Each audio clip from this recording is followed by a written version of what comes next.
Hello students, so welcome back to your online class. So far we have covered 12 chapters, okay. So 14 chapter also we have covered in online class. So I'll be doing the recording of that also, that is elasticity of demand chapter, okay. Fine.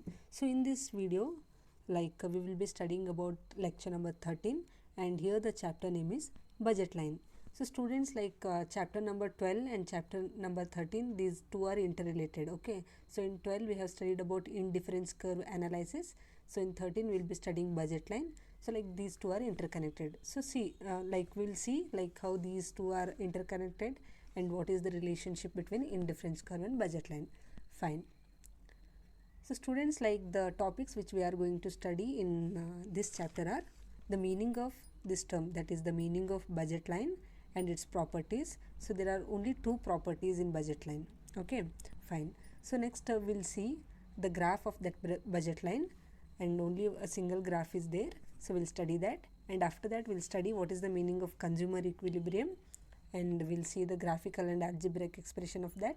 And finally we'll see the importance. So there are only two importance and there are only two properties. So this is a very small and simple chapter, okay. Fine. So let's start with the meaning of this term budget line. So budget line is a graphical representation of all possible combinations of two goods which can be purchased with given income and prices, okay. So students, let me tell you, or let me make you clear about this definition by giving an example. So see, so after some days you'll get a job, okay. So in job, what you'll get salary in each month. So suppose for example you are getting 20k salary for every month, okay. So let's imagine, so for month you are getting 20k salary. So this is your budget for that month, okay. So how this budget line is related to your income. So this is budget, so this salary is nothing but your income, or income you can also call as budget, okay. So in this budget only you have to spend the money. By taking this money only you have to spend what all the expenses you'll get in that particular month, okay. So this budget line tells how you will allocate this 20,000 rupees for your goods, means how you will spend this 20,000 rupees for your shopping, or it may be for other expenses, okay. So budget line is a graphical representation of all possible combination of two goods which can be purchased with given income. So your given income is nothing but your 20k, okay. So here one more important point which you have to remember is, here the the scientist is talking, or the economist is talking about only two commodities.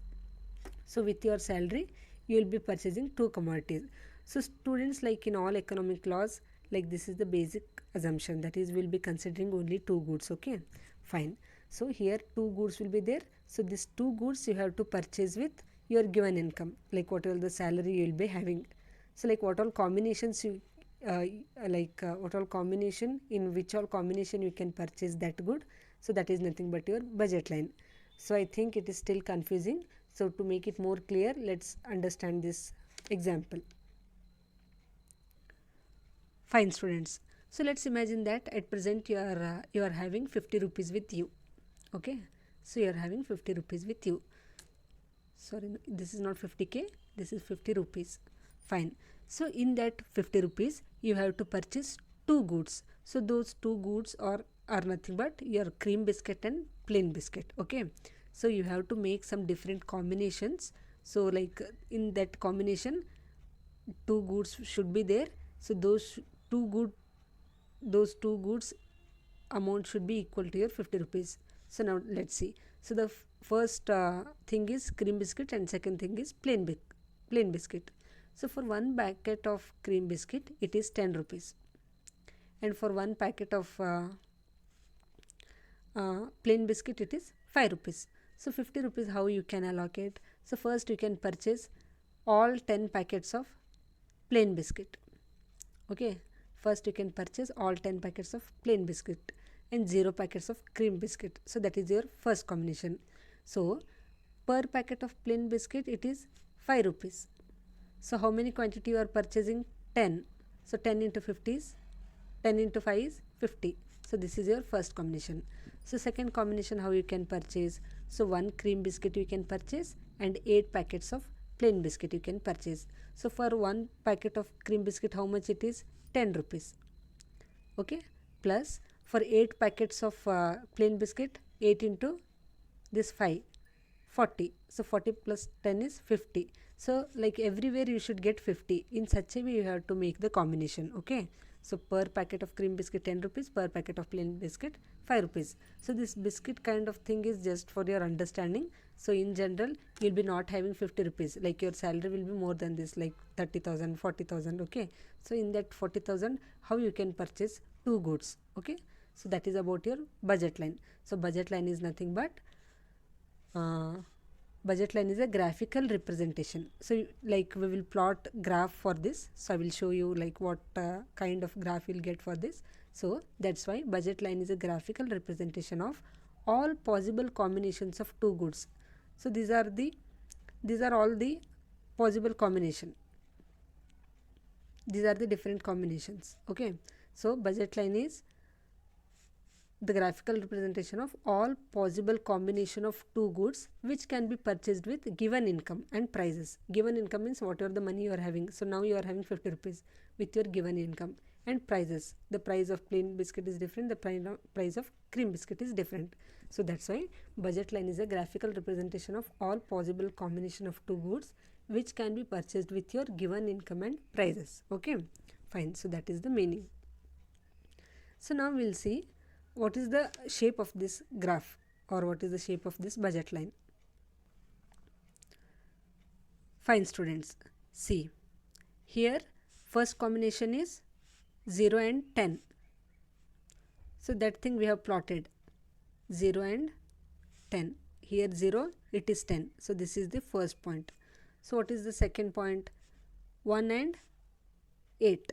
Okay, so that also we have plotted, 1 and 8. Okay, so like this we have plotted all the combinations, 4 and 3, 2 and 4. Okay, so last one is 0 and 5. Okay, so these are the different combinations. So it has started with 0 and 10 and it has ended with 5 and 0. Fine. So students, like when these are the different points we got, so when you connected these points, so which shape you got? This is a negative slope. Okay, so in previous class only I have told you like what kind of graphs will take negative slope. Okay, so only those curves will take negative slope where there will be a negative relationship. See here also there is a negative relationship. One is increasing, here it is increasing from 0 to 1, 1 to 2, 3 to 4, 4 to 5. Okay, here it is decreasing, 10 to 8, 8 to 6, 6 to 4, 4 to 2. Okay, so when one is increasing and one is decreasing, the curve will take a negative slope. Okay, so that's why this budget line will also take a negative slope. So like in your examination you can just plot a simple graph like this with a negative slope. Okay, so like this simple graph if you plot also you'll get full marks. Okay, so that is the meaning and tabular representation and graphical representation of budget line. So this is a very simple topic. Okay, so like how you will allocate your income for two goods. So next we will study the algebraic expression of this budget line. So budget line can be expressed algebraically. Algebraically means like in a formula manner. Okay, so what is the formula for this budget line? That is M equals to price of A. A is nothing but your cream biscuit into quantity of A, like how much quantity of cream biscuit you are having, plus price of B. B is nothing but your plain biscuit into quantity of B, like how much quantity of plain biscuit you are consuming. Okay, so this is your formula. See here, M is your total budget, like how much money you are having. So here 50 rupees you are having. PA is the price of a first commodity. PB is the price of second commodity. First commodity is cream biscuit and second commodity is plain biscuit. QA is quantity of first commodity, QB is quantity of second commodity. So now we will try to put this formula in this table, like whether that formula is correct or not, we'll check. Fine. So what is the formula? M equals to price of A into quantity of A plus price of B into quantity of B. So we'll try to put this data. So what is the price of A? So first, the price of A is, price of cream biscuit is 10 rupees into, so how much quantity you are purchasing? 0 plus, what is the price of B? Price of B is nothing but price of plain biscuit. It is 5 rupees per packet. Like how much quantity you are purchasing? 10 packets into 10. Okay, 10 into 0 is 0 plus 10 into 5 is 50. So like total how much it became? 50. M equals to 50. M is the budget you are having. So how much budget you are having with you? 50 rupees. Okay, so if you keep the data, like for second combination also, if you check means again you will get 50. For third combination also you will get 50. Okay, so that's how this is the correct formula for your budget line. That is M equals to price of A into quantity of A plus price of B into quantity of B. So this formula you have to remember. So if they are asked to express budget line in terms of algebraic or in algebraic expression means, you have to write this formula. Okay, fine. So next we'll see what is the slope of indifference curve and what is the slope of budget line. So students, in your previous chapter we have talked about indifference curve. Okay, so how it was like this, a kind of convex shape. So why it was taking convex shape? Because of marginal rate of substitution concept. Okay, so this is the slope. Slope means like when you give a tangent line to any curve means, so that becomes your slope. So the shape of this slope is here negative. Okay, so how you got this slope means because of this concept, that is marginal rate of substitution. So that's why slope of indifference curve is its marginal rate of substitution. Okay, so marginal rate of substitution was decreasing, so that's why you got convex shape. So that's why the slope of indifference curve is its marginal rate of substitution. Okay, fine. So now we'll see what is the slope of budget line. So students, this is your budget line. So if you draw a tangent line also, you will get this negative slope only. Okay, fine. So what is the slope of this? So if you plot the points means, here it will be price of X, here it will be price of Y.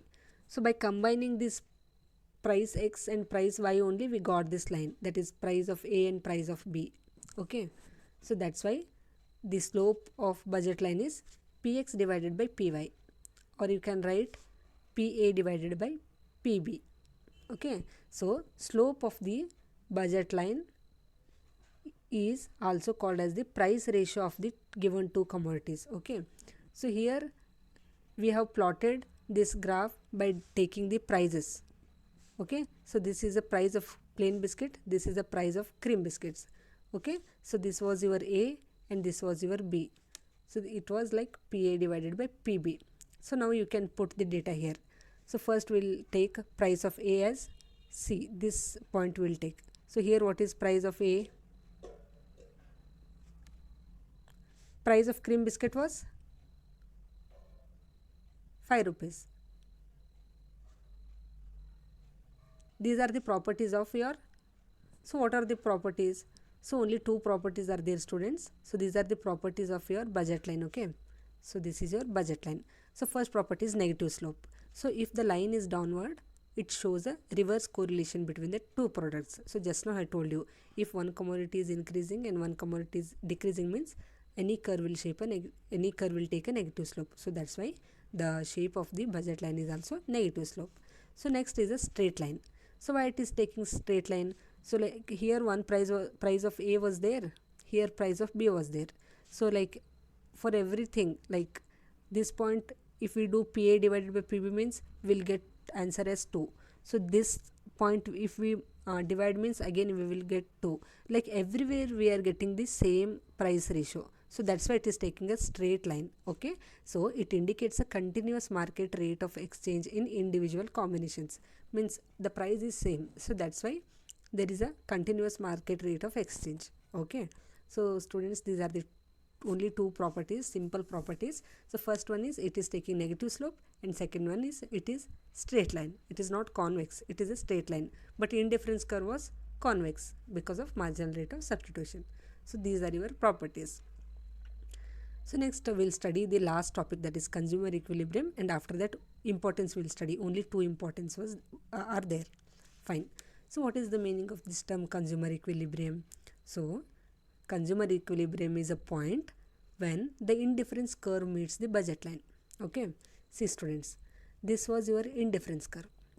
This is your budget line. Okay, indifference curve was convex shape, budget line is a negative slope straight line. Okay, so this is the middle point. So this point where these two curves meet, so this is nothing but your consumer equilibrium point. Okay, so this is a very simple definition, that is consumer equilibrium is a point where indifference curve and budget line will meet. Okay, so this is the point where a consumer will get highest satisfaction. Okay, so that's why this concept is important. So you can write as px divided by py equals to marginal rate of substitution, because when 2 points are meeting means their slope will also be meeting. So that's why px divided by py is a slope of budget line, mrs marginal rate of substitution is a slope of indifference curve. So at this point these both will be equal. So that's why the condition for consumer equilibrium is px divided by py equals to marginal rate of substitution of xy or a or b. Okay, so this is nothing but consumer equilibrium, so the point where budget line and indifference curve meets. Fine. So let's go to the last slide, that is importance. So students, like how this budget line and consumer equilibrium concepts are important means, first it will help to the consumer, next it will help to the producer. So how it will help to the consumer? Suppose you are having some income, so like this line will tell you regarding the allocation of your income, like how to allocate your income for two goods from where you can get maximum satisfaction. Okay, so that is first importance, that is it will help the consumer to purchase goods according to his income level, like how best he can use his income. So that is the first importance. What is the second importance? So it will help for the producer. So like whenever you hear this term, like producer means he will be producing something. So to produce something, what he needs some resources are nothing but your raw materials. Okay, so for those raw materials, like you should allocate some money. Okay, suppose for example you are having a and b as your raw materials, so for this you have to allocate some money. So you'll be having some money with you, like 100 rupees. So this is your first raw material, this is your second raw material. So in this 100 rupees only you have to make such a combination that it should become equal to your budget. Okay, like 50 and 50 for this, and 40 and 60, like this different combinations you can do. Okay, so like this is how the budget line and consumer equilibrium topics will help for the consumer and producer. Okay, so students, like this is the very important topic. So this is the point where you will get maximum satisfaction. Okay, so this you have to remember. Okay students, this is the end of your chapter. Okay, so like what all things we have discussed. First we have discussed about the meaning, that is with a given level of income, how you will allocate that to purchase two kinds of goods. Okay, so that is budget line is a graphical representation of all possible combination of two goods which can be purchased with your given income and prices. Next we saw this schedule. In your examination, no need to draw this table and all, just you have to remember the graph properties importance. Okay, fine. So this is a graph, that is a negative sloped straight line graph. So this you have to remember. Next, algebraic expression, that is nothing but your formula, m equals to pa into qa plus pb into qb. This is a very simple formula. Next, what is the slope of indifference curve? It is marginal rate of substitution. Slope is nothing but from which concept you are getting that curve. Okay, because of marginal rate of substitution only you got that convex shape, and because of this price ratio only you got this budget line. Okay, so the slope of budget line is px divided by py. The slope of indifference curve is marginal rate of substitution. So what are the properties? First, the curve will be taking negative slope, and second, it is taking straight line. Why negative slope? Means one is increasing, one is decreasing. Why it is taking straight line? Means because of constant price ratio. Fine. So what is consumer equilibrium? So it is a point where indifference curve will be equal to your budget line. So what is the condition? Px divided by py equals to marginal rate of substitution, that is your slope should be equal. So what are the importance? So it will help for the consumer and it will help for the producer. Okay, fine students. So this is about your lecture number 13, that is budget line. Thank you.